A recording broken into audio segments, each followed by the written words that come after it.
तो hello guys, welcome to your channel. आशा करता हूँ आप सभी अच्छे होंगे, अपना ख्याल रख रहे होंगे। तो दोस्तों, आज हम लोग इंग्लिश के कुछ इंपॉर्टेंट टॉपिक देखने वाले हैं जिसमें आइडम एंड फ्रेजेस काफ़ी इंपॉर्टेंट हैं। दोस्तों, आज वही मैं आइडम्स आपको पढ़ाने वाला हूँ या वही फ्रेजेस आपको पढ़ाने वाला हूँ जो एग्जाम में पूछे जाते हैं। काफ़ी इंपॉर्टेंट है एग्जाम की दृष्टि से। आपको यहाँ पे आइडिया लगने वाला है कि कैसे आइडम एग्जाम में आते हैं, कैसे उन्हें सॉल्व कराया जाता है, कैसे उन्हें समझेंगे। आपको पूरा आइडिया यहाँ लगेगा। वीडियो को पूरा कोशिश करा गया है कि इंटरेस्टिंग बनाया जाए, काफ़ी इन्फॉर्मेटिव बनाया जाए और कम टाइम में ज़्यादा से ज़्यादा आपको समझाया जाए, आपको काफ़ी इंटरेस्टिंग लगे, जिससे आप एग्ज़ाम में कर पाएँ। तो चलिए बिना किसी देरी के स्टार्ट करते हैं। सबसे पहला हमारा क्वेश्चन कि सबसे पहला आइटम आप देख सकते हैं, यहाँ पे लिखा है कि एप्पल ऑफ समवन्स आईज। तो किसी की आंखों का एप्पल होना, एप्पल या कह सकते हैं तारा होना। तो इसका मीनिंग क्या है? आइटम तो ऐसे ही होते हैं कि जिनका कोई मीनिंग निकलना होता है, उसे शॉर्ट में बोला जाता है या लिखा जाता है और उसका कुछ लॉन्ग मीनिंग होता है। तो एप्पल ऑफ समवन्स आई, तो इसका मीनिंग क्या है? तो इससे आपको थोड़ा आइडिया लग रहा होगा कि समवन्स आइज से आपको तुरंत आइडिया लगेगा किसी की आंखों का तारा होना। तो अ पर्सन और thing that someone loves very much, एक कोई व्यक्ति या कोई चीज जिसे कोई बहुत ज्यादा प्यार करता है। तो सेंटेंस देख लेते हैं फॉर एग्जांपल। तो जैसे Kamal's eldest daughter is the apple of his eye as she is her his firstborn। तो कमल की जो सबसे एल्डेस्ट मतलब बड़ी लड़की है, वो उसकी एप्पल है आई का, मतलब आँख का तारा है, क्योंकि वो उसकी पहली बच्चा है, वो उसका पहला बच्चा है। तो इससे आपको समझ में आ रहा होगा, सपोज ये कमल है और उनकी ये सबसे पहली लड़की है जो हुई है, तो वो इनकी आइस का एप्पल है। तो आपको आइडिया लग गया होगा कि कैसे आइटम देखने हैं, कैसे उन्हें समझना है। अगर आपको नहीं भी पता है उसका मीनिंग, तब भी आप उसे कर सकते हैं। चलिए आगे बढ़ते हैं। सेकंड देखते हैं हम लोग। सेकंड दिया है अ साइट फॉर सोर आई। तो इसका मीनिंग क्या है? अ साइट, साइट माने देखना, सोर माने खट्टा या खराब, आइज। तो अ पर्सन और thing that one is extremely pleased और रिलीव्ड टू सी। कुछ कोई पर्सन ऐसा, कोई इंसान ऐसा या कोई चीज ऐसी जिसे आपकी आंखों को देख के शांति मिले, रिलीफ मिले। रिलीफ माने शांति होती है। तो सेंटेंस देख लेते हैं। After being away from home so for so long, घर से काफी लंबे समय तक दूर रहने के कारण my friend and family were a side for my सोर आईज। उसके बाद जब मैं घर लौटा या लौटी, तो मेरी फ्रेंड और फैमिली मेरी आंख के लिए बहुत ही रिलीफ प्रदान करने वाली थी।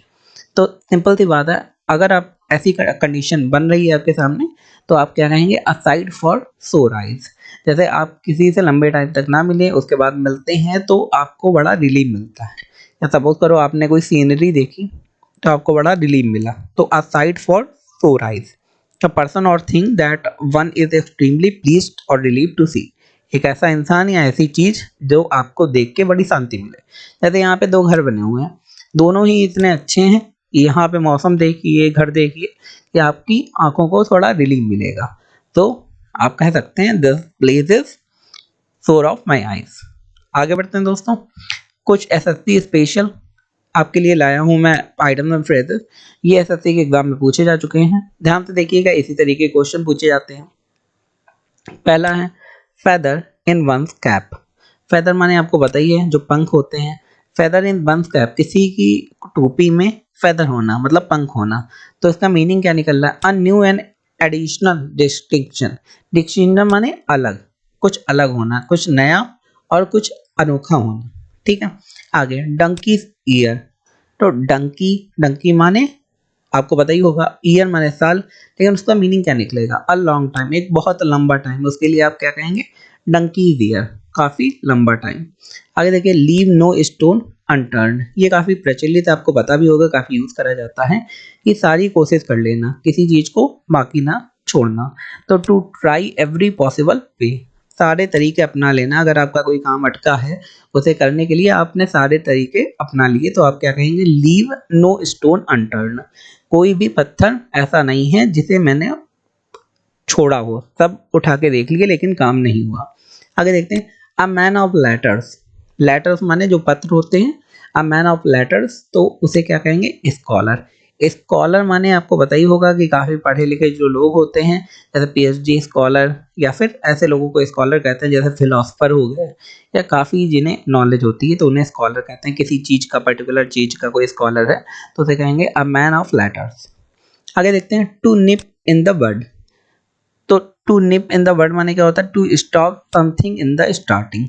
तो कोई चीज बस स्टार्ट हो रही थी लेकिन उसके पहले ही उसे स्टॉप कर दिया गया, तो उसके लिए क्या कहेंगे, टू निप इन द बड। आगे देखते हैं बियर इन माइंड। तो रिमेंबर, रिमेंबर माने याद रखना, आप सभी को पता होगा, तो उसके लिए जो आइडम या फ्रेज है तो वो आप कह सकते हैं बियर इन माइंड, मतलब अपने दिमाग में वो चीज रखना, उसे ये कहेंगे। आगे देखते हैं to put a spoke in one's wheel. Spoke माने आपको पता ही होगा, कील होती है, तो किसी की व्हील में, व्हील माने पहिए में एक कील काट देना, तो क्या होगा, गाड़ी रुक जाएगी। तो टू हिंडर, हिंडर माने भी होता है रोकना, तो to put spoke in one's wheel means to hinder, किसी को रोकना, उसके लिए आइटम होगा to put a spoke in one's wheel. तो आपको पता ही है, किसी के व्हील में स्पोक लगा देना, लाइक कील लगा देना। टू क्लिप वंस विंग, मतलब किसी के विंग क्लिप कर देना, तोड़ देना, निकाल देना। तो इसका क्या है, to deprive one of the power, किसी के पास मल्टीपल पावर है उनमें से एक को हटा देना।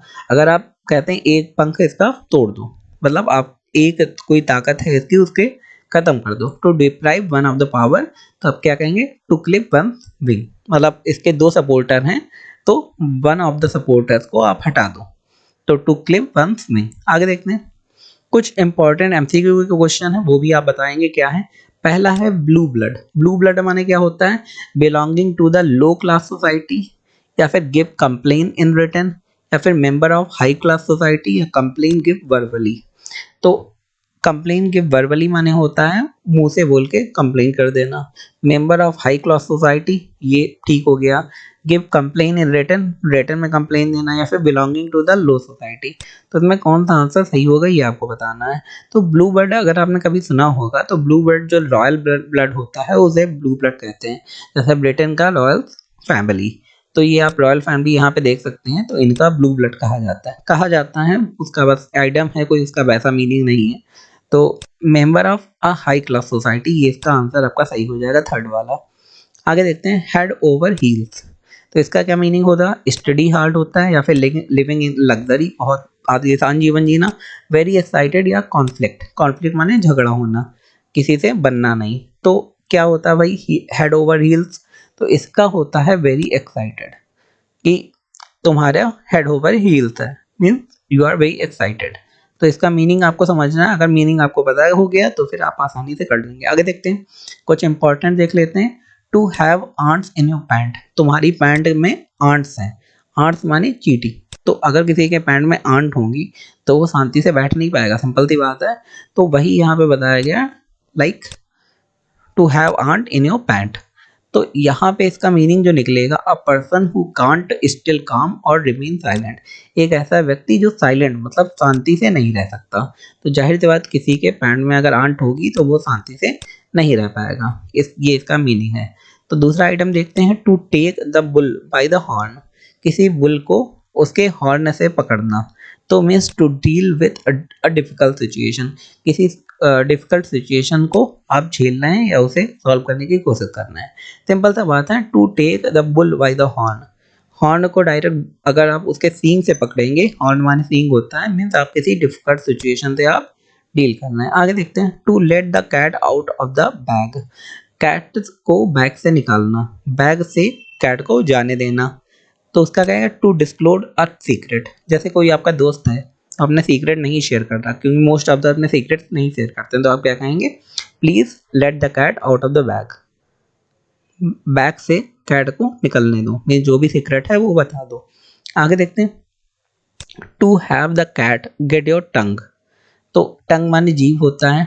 आगे देखते हैं, डजंट हैव वर्ड टू से और इज यूजुअली क्वाइट, कोई ऐसी चीज जिसके लिए कोई वर्ड नहीं कहने के लिए, या फिर शांति से बैठना, तो इसके लिए क्या कहेंगे, to have the cat get your tongue.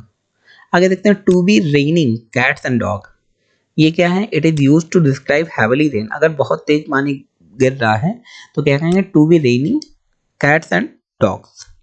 आगे देखते हैं कुछ इंपॉर्टेंट, तो यहाँ पे सबसे पहला दिया है हमारा अ स्टोन थ्रो। तो यहाँ दिया है अ स्टोन थ्रो, इसका क्या मतलब हो गया, समथिंग इज वेरी क्लोज और नियर, कोई चीज बहुत आपके पास होना या बहुत ही नियर होना, तो उसके लिए क्या कहेंगे, अ स्टोन थ्रो। आगे, luckily the wedding is just a stone throw from our hotel so we can walk there. Luckily हमारी जो वेडिंग थी जहाँ पे हम लोग गए थे वो हमारे होटल के काफी पास थी, इसलिए हम लोग आराम से चलते चले गए, वहां पे पैदल भी चले गए। तो मीन्स बहुत ज्यादा पास होना, तो उसके लिए आप कहेंगे आई स्टोन थ्रो।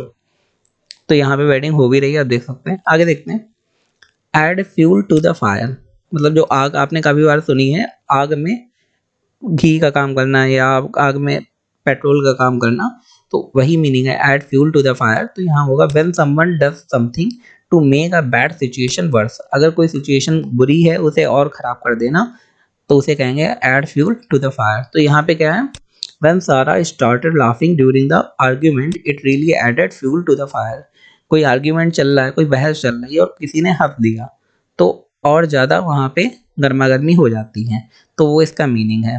तो यहाँ पे ये लोग हंस रहे हैं एंड देन यहाँ पे आपको एज एग्जाम्पल मैंने दिखाया है। आगे देखते हैं, एड इंसल्ट टू इंजरी।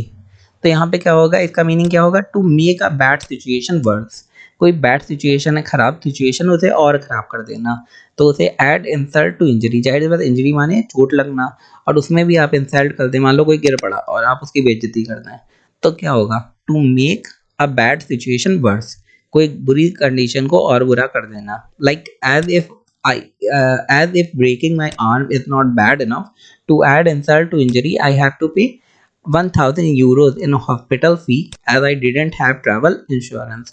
तो उसने बताया है कि मैं गिर पड़ा, मेरी आर्म में चोट लग गया, वो ब्रेक हो गई, उसके अलावा भी मुझे हॉस्पिटल में 1000 यूरोस का बिल भरना पड़ा क्योंकि मेरे पास इंश्योरेंस नहीं था।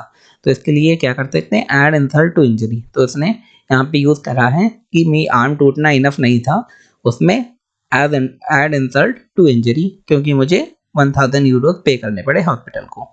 आगे देखते हैं, क्वेश्चन दिया है ऑल ईयर्स। ऑल ईयर्स माने तो सिंपल से सारे कान होते हैं, लेकिन उसका मीनिंग क्या है, to be eagerly waiting to hear about something.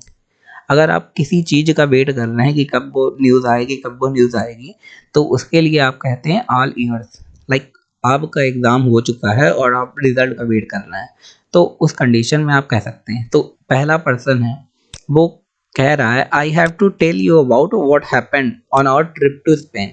तो पहला पर्सन कह रहा है जब हम लोग स्पेन घूमने गए, स्पेन एक कंट्री है यूरोप की, तो हमारी ट्रिप में क्या हुआ ये मैं तुम्हें बताता हूँ। तो पर्सन बी कह रहा है I am all years, means मैं ईगर हूँ, मैं चाहता हूँ तुम्हारा सुनना ट्रिप के बारे में। तो यहाँ इस कंडीशन में ऑल ईयर्स हम लोग यूज कर सकते हैं। ओके, आगे देखते हैं, बीट अबाउट द बुश। तो to talk about unimportant thing because you are avoiding a particular topic. तो क्योंकि आप किसी टॉपिक को नहीं चूज करना चाहते या उस पर ध्यान नहीं देना चाहते हैं, तो आप बिना फालतू की चीज़ों को इम्पोर्टेंस दे रहे हैं, आप बिना फालतू की बातें कर रहे हैं जिससे वो वाले टॉपिक को आप इग्नोर कर दें या वो वाला टॉपिक आपसे बच जाए। तो इसके लिए क्या करेंगे, stop beating about the bush, are you planning to quit university or not, क्या तुम यूनिवर्सिटी छोड़ने का प्लान कर रहे हो या नहीं, बिना फालतू की इधर उधर की बातें मत करो। तो stop beating about the bush. तो किसी टॉपिक को आप सपोज करो, आप किसी से कोई क्वेश्चन कर रहे हैं और वो आपको सही जवाब ना देके इधर उधर की बातें घुमा रहा है, तो आप कह सकते हैं stop beating about the Bush. Simple. आगे देखते हैं, कुछ इंपॉर्टेंट एमसीक्यूज हैं, ये आपको बताने हैं। पहला है at the drop of the hat. तो इसका क्या होगा, as soon as I was spoken, done easily without any preparation, done in an instance, या आफ्टर समथिंग इज डन। तो इसका क्या होगा, जब आप कहते हैं at the drop of the hat, तो उसमें क्या होगा, done easily without any preparation, बिना किसी प्रिपरेशन के बड़ी आसानी से हो जाना, मीन बिना किसी तैयारी के बड़ी आसानी से हो जाना, तो आप क्या कहेंगे, eight the drop of the hat, मतलब बड़ी आसानी से कोई काम हो जाना। आगे देखते हैं, कीप एट बे। इसका मीनिंग क्या है, कीप एट अ डिस्टेंस, या कीप एट द सी शोर, या फिर कीप इन माइंड, या फिर कीप थिंकिंग अबाउट समथिंग। तो इसका मीनिंग क्या होगा, कीप एट द वे। तो इसमें क्या होगा, कीप एट अ डिस्टेंस, इसे थोड़ी दूरी पे रखो, लाइक कीप एट अ वे या कीप एट अ वे, तो उसका मीनिंग क्या है, कीप एट अ डिस्टेंस, इसे थोड़ी दूरी पे आप रखिए। तो जैसे कोई सामान आपके पास कोई ला रहा है, आपके पास ही रख दे रहा है, तो you can say like keep at a way. आगे देखते हैं, a man of straw. Straw माने आपको पता ही है, स्ट्रॉ जो हम लोग यूज करते हैं पीने के लिए। तो इसका मीनिंग क्या होगा, a man without no means a generous man, बहुत ही अच्छा आदमी, अ मैन ऑफ कैरेक्टर या a man of no substance. तो अ मैन ऑफ स्ट्रॉ, इसका मीनिंग क्या होगा, इसका होगा a man of no substance. आगे देखते हैं, क्वेश्चन दिया है कि गिव कोल्ड सोल्जर, आपने पढ़ा होगा काफी बार, गिव कोल्ड सोल्डर। तो आपका कोल्ड सोल्डर माने क्या होता है, शिवर माने घबराना या कांपना, या कोल्ड मीट, या टू इग्नोर, या टू सपोर्ट। तो इसका मीनिंग क्या होगा, टू इग्नोर। जब आप कहते हैं गिव कोल्ड सोल्जर, तो कोल्ड सोल्डर माने आपको किसी को इग्नोर करना। लाइक आप ये कह सकते हैं, मैं उससे मिलने गया लेकिन उसने मुझे कोल्ड शोल्डर दिया, मीन्स उसने मुझे इग्नोर कर दिया।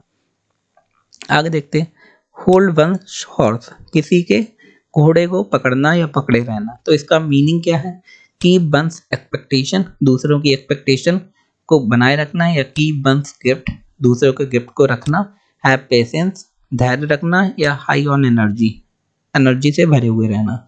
तो इसका होगा हैव पेशेंस। जब आपको कहना होगा जल्दी मत करो, हैव अ पेशेंस, तो यू हैव टू से होल्ड वंस हॉर्स, अपने घोड़े को पकड़े रखो, उसकी लाइक जैसे हम लोग नहीं कहते हैं लगाम लगाए रहो, तो उसका मीनिंग यही है इंग्लिश में, होल्ड वंस हॉर्स, अपना लगाम लगाए रहो, हैव पेशेंस। आगे देखते हैं, हॉर्नेस्ट नेस्ट।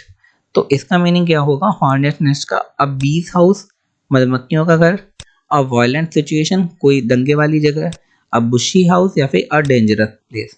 तो हॉर्नेस्ट नेस्ट क्या होगा, यहाँ पे होगा अ वायलेंट सिचुएशन, कोई ऐसी कंडीशन जहाँ पे बहुत ही वायलेंट हो या फिर बहुत ही सिचुएशन खराब हो, तो उसे कहेंगे a violent situation, hornet's nest. I was going there, but it was a hornet's nest. Means that situation was very violent. तो ये इसका बन सकता है। दोस्तों ये थे आज के हमारे इंपॉर्टेंट क्वेश्चन, आज के हमारे इंपॉर्टेंट आइटम। आई होप आपको वीडियो काफ़ी इंटरेस्टिंग लगा होगा, बिकॉज वीडियो को बहुत ही इंटरेस्टिंग और इन्फॉर्मेटिव बनाने की कोशिश करी है। एक रिक्वेस्ट है आपके कि हमारे चैनल को लाइक शेयर सब्सक्राइब जरूर कर लें, जिससे आगे आने वाली वीडियो आपको मिल सके। धन्यवाद।